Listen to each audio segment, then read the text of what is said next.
Hi folks, it's me, ShorelineBill. I'm at Shoreline Golf Links, and you know that in the afternoons here it gets pretty windy. Hopefully you can hear me. I'm going to try to give it my best here. We'll just see if this works. I promised you a video, so I'm trying to get it done for you. Been really busy these past couple of weeks, which is good news. Anyway, I'd like to talk about the short game and what I do. I'm here about 20 or 30 yards from the green over there, and what I go through in my mental process with my short game is pretty much this. If I have a shot 20 to 30 yards from the green and I'm going to go for, let's say, a blue and white flag out there, I don't know how well you can see it, but it's roughly 30 yards from me. I have a lot of green to work with in between. I kind of stand here and think to myself, what would I do? What would I do if I was going to throw this ball underhand? Where would I want it to land? How far would it roll? That's the process I put myself through. So if I'm at this distance, I'm not going to throw something really high up in the air that's going to land and stop. I'm going to throw something that's going to just barely hit the green and then roll to the flag. So that would look something like this. And I don't know how well you're going to be able to see this, but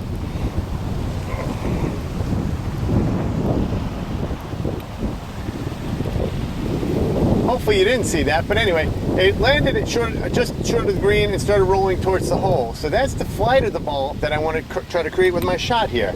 So I'm not going to hit something that's really super high. I know a lot of my students just think, hey, 30 yards off the green, I'm just going to take my big old pitch shot and pop it way up in the air. No, I need to go in there a little lower. I want to have a little more control over it. So I'm going to hit something like my 56 degree. I'm going to play it back in my stance because I want a little lower trajectory. I don't want to get the high shot in there. And I'm going to try not to hit these two kids on the green.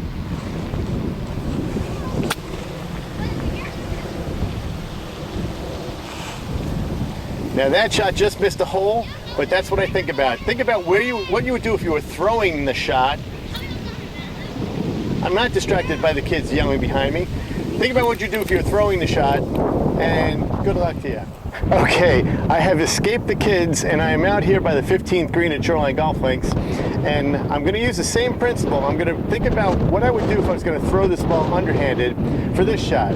So I'm just off the green here. I got about to the edge of the green is about 10 feet, and then the hole back there is what I'm trying to say is about 30 feet from the edge of the green here.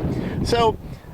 And there's a slight rise up by the hole there. So what if I'm going to throw this ball and I want to get as close to the hole as possible? If somebody offered me $1 million if I can get this to go as close to the hole as possible, well, what might I do? I could try to throw one really high up in the air, but it stands a chance of hitting the little knoll that's in front of the hole there.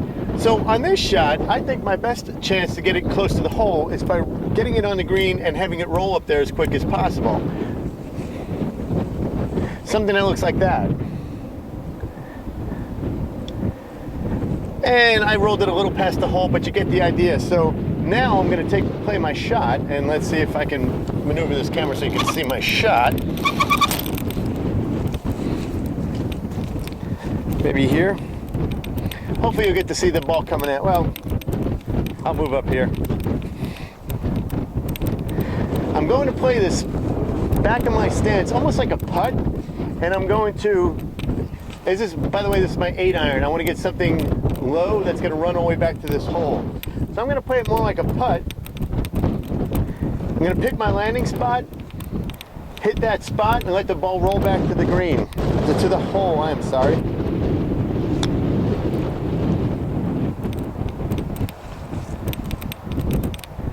And that's about 4 feet from the hole. So when you're out on a golf course and you're playing your short game, think about what you would do if you're going to throw the ball. Like I said, my other option would be to do something like this. It would require what? A much bigger toss with my hand to get the ball all the way back to that hole. I would have to really fire it high in the air and get a lot of power into it. That would require me to make a big swing with a shorter club. Why not just break out my 8-iron, get something on the green here at a low trajectory, and just let it run all the way back to the hole? Thinking about your short game before you actually do it is going to help you out in the long run. So this is ShorelineBill on a windy day here at Shoreline Golf Links, trying to sneak in some video for you folks. Thanks. Hope you enjoyed it. Bye. Okay, so I got myself in another predicament. I'm on the other side of the bunker beyond us here, And this green, when my ball lands, is just gonna start taking off and roll away from the hole. And as you can see, I have very little green to work with. So if I'm 30 yards away and I have very little green to work with, I want you to think about how you would throw the ball here to make it land close to this hole. And while you think about that, I'm gonna go back and set up. Okay, so here's the predicament. I'm 30 feet off the green. I have about 10 feet of green to work with, and the green slopes away from me.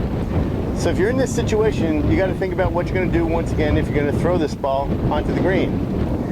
And obviously there's only one way you're going to make the stop anywhere close to the green, and that's throwing it super high and hoping it lands softly and doesn't roll too far away on this downslope. So I'm going to try and make my ball with this club do something like this. Okay, it's going to take a lot of follow through on my part. You just seen what I had to do to make that ball climb so high. So that means I'm going to have to swing my club with a lot of follow through, just like I did with that tossing of the ball with my arm. I'm going to have to make a pretty big swing here, and I don't want to decelerate at the ball. And I'm going to hope this thing lands softly and stops for me. But the worst thing I want to do is leave it in this bunker. So I'm thinking if I can have it land on the green and roll past the hole, that's fine. I don't want to leave it in the bunker. Alrighty, I haven't done this in a while, so let's see how I do.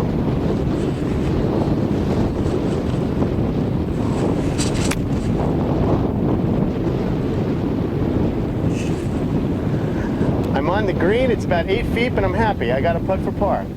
So what I did is I used my 60-degree wedge. I opened my stance up a little bit. I made sure I got underneath that ball, and I took a rather big swing there. I came all the way up to here, all the way through. I did not stop my swing. A lot of people get scared because they're thinking, hey, I only want to hit this ball at 20 feet. Oh, here I am. I only want to hit this ball at 20 feet, so they tend to stop their swing. So I gotta keep my swing moving through the ball. Hope that helps you. Remember, when you're out on a golf course and you got a short game, think about what you would do if you were trying to throw the ball with your hand close to the hole. Thank you.